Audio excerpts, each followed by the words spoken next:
Well, the water crisis in Flint, Michigan boiled over on Capitol Hill today. More than 150 Flint children have elevated levels of lead in their blood. Democrats excoriated Michigan's Republican governor, while Republican congressmen blame President Obama's EPA administrator. Here's Adriana Diaz. The public flogging was unrelenting for Michigan Governor Rick Snyder. The buck stops at your office, Governor.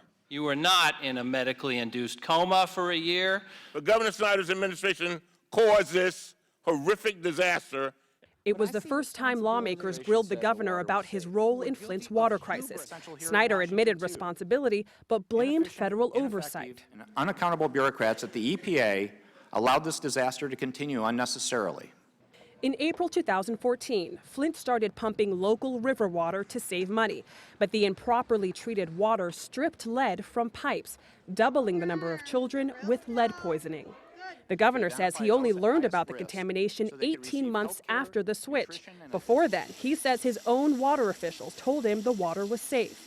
EPA Chief Gina McCarthy said those same state officials misled her agency too. Flint, from day one, the state provided our regional office with confusing, incomplete, and absolutely incorrect information.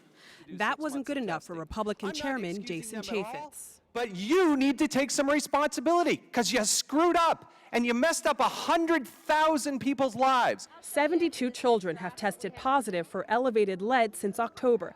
It's an improvement over last year, but Flint residents are still angry. Snyder got to go! They came to the Capitol by the busload. Melissa Mays had a ringside seat. She says she was frustrated by the finger pointing, but glad somebody's listening.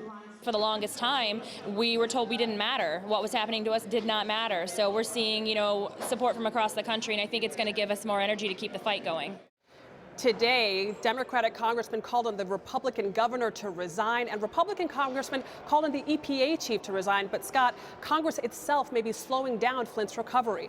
A $250 million funding bill has been introduced for cities with water problems, but it's stalled. More talk than action. Adriana Diaz on Capitol Hill. Adriana, thank you.